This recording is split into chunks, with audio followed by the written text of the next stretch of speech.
अरे बच्चों, good morning. Ninth class की हिंदी मीडियम साइंस के सेकंड लेसन में एक बार फिर आपका स्वागत है। हम कल देख रहे थे कि मोमबत्ती के जलने की प्रक्रिया भौतिक परिवर्तन है या रासायनिक परिवर्तन है। तो यह दोनों ही प्रकार का परिवर्तन है। भौतिक परिवर्तन कैसे है? जब मोमबत्ती जलती है तो पिघलती है और पिघलने के कारण उसमें से द्रव मोम निकलता है, ठीक है ना। द्रव मोम निकलता है तो यह द्रव मोम फिर से जमकर ठोस बन जाता है, ठीक है ना। तो यानी कि एक कठोर पदार्थ था, ठोस पदार्थ था, द्रव बन गया, द्रव फिर से जम के ठोस बन गया। तो ये क्या है? भौतिक परिवर्तन है, ठीक है ना। फिर मोमबत्ती जलती भी तो है ना, कुछ भाग ही पिघलता है, मोम का अधिक भाग तो जलकर ऊष्मा प्रकाश देता है। तो क्या है? वो एक रासायनिक परिवर्तन है। क्या आप इनकी पहचान कर सकते हैं? तो देखिए, ये चित्र ये प्रश्न दिखा रखे हैं इसमें कुछ। पेड़ों को काटना, मक्खन का बर्तन में पिघलना, देखिए ये रासायनिक या भौतिक परिवर्तन है। तो पेड़ों को काटना क्या है? एक भौतिक परिवर्तन है। मक्खन का एक बर्तन में पिघलना, ये भौतिक परिवर्तन है। अलमारी में जंग लगना, नया पदार्थ बना है ना, ये रासायनिक परिवर्तन है।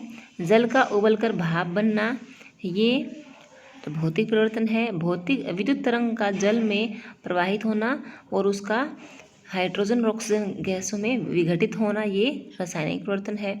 जल में नमक घुलना, ये भौतिक परिवर्तन है। फलों से सलाद बनाना, ये भी भौतिक परिवर्तन है।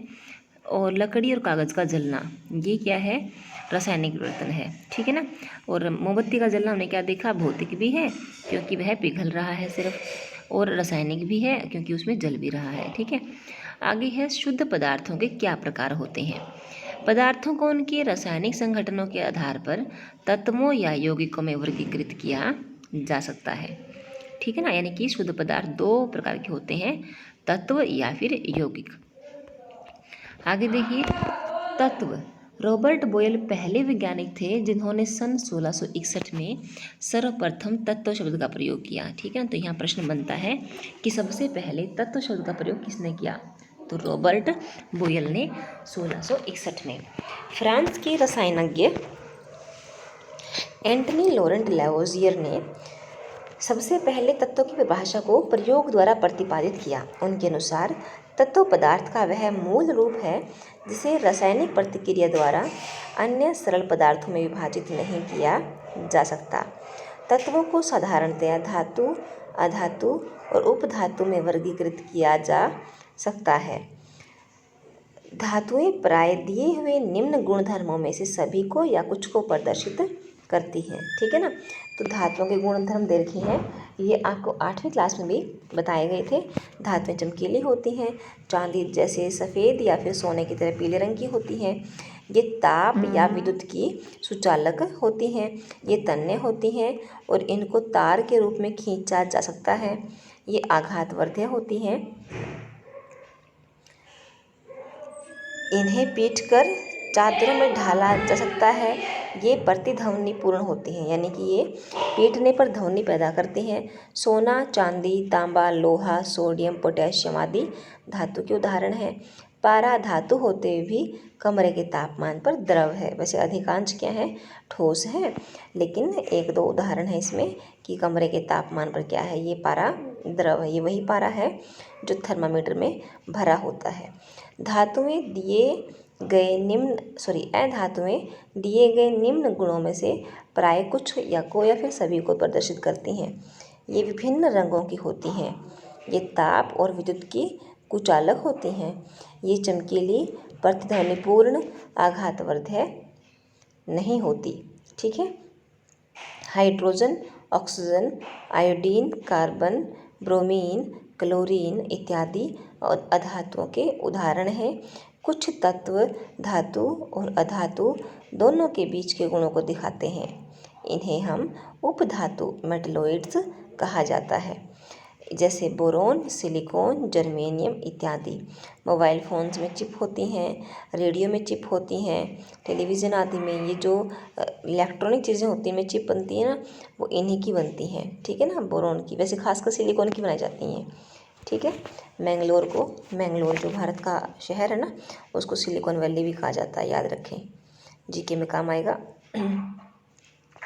आगे देखिए, अभी तक ज्ञात तत्वों की संख्या 100 से अधिक है। ठीक है, इनमें से 92 तत्व प्राकृतिक हैं जबकि शेष मानव निर्मित हैं। 100 से अधिक तत्व हैं, 92 जो एलिमेंट हैं वो प्रकृति में पाए गए हैं और बाकी जो है वो मनुष्य ने बनाए हैं। अधिकतर तत्व ठोस हैं, 11 तत्व कमरे के तापमान पर गैस के रूप में हैं और 2 तत्व पारा ब्रोमीन कमरे के तापमान पर द्रव है।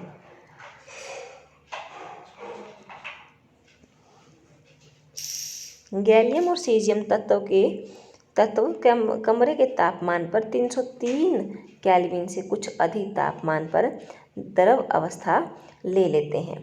ठीक है, तो आगे हम यौगिक पढ़ेंगे, लेकिन आज के लेक्चर में बेटा इतना ही, ज़्यादा हो जाएगा।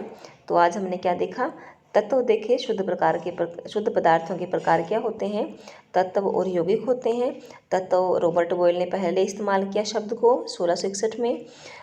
उसके बाद एंटोनी लॉरेंट लैवोसियर ने ये सिद्ध किया कि तत्व सबसे मूल रूप है पदार्थ का। फिर तत्वों को 3 भागों में बांटा गया है, धातु, अधातु और उपधातु में। धातुओं के गुण हैं चमकीली होना, विशेष रंग होना, ताप, विद्युत की सुचालक होना, आघातवर्ध्य, तन्य, प्रतिध्वनिपूर्ण आदि हैं ये। अधातुओं में ऐसे गुण नहीं होते, जैसे कि सोने चांदी की तरह चमकती नहीं है वो कुचालक होती हैं, प्रतिध्वनिपूर्ण नहीं होती, आघातवर्ध्य, तन्य नहीं होती है। ठीक है ना, तो सोना चांदी तांबा लोहा सोडियम पोटेशियम धातु के उदाहरण हैं। और hydrogen, oxygen, boron, iodine, carbon आदि किसके उदाहरण हैं, ये ब्रोमीन और क्लोरीन ये अधातुओं के उदाहरण हैं। कुछ तत्व ऐसे हैं जो धातु और अधातु दोनों के गुण दिखाते हैं, उनको रखा गया है उपधातु में, उपधातु नामक कैटेगरी में रखा गया है उनको। और इनमें उदाहरण हैं बोरोन, सिलिकॉन, जर्मेनियम इत्यादि। ठीक है बेटा, तो उसके बाद हमने देखा कि जो अभी तक ज्ञात तत्व 100 हैं, 92 जो है प्राकृतिक तत्व हैं, बाकी बचे हुए मानव निर्मित हैं। इनमें अधिकतर ठोस हैं, 11 तत्व जो हैं वो गैसें हैं, 2 तत्व वो द्रव हैं। गैलियम सीजियम जो है वो कमरे के तापमान पर कुछ अधिक तापमान पर द्रव अवस्था ले लेते हैं। ठीक है बेटा, आगे हम यौगिक करेंगे। आज के लेक्चर में इतना ही। इसी के साथ थैंक यू।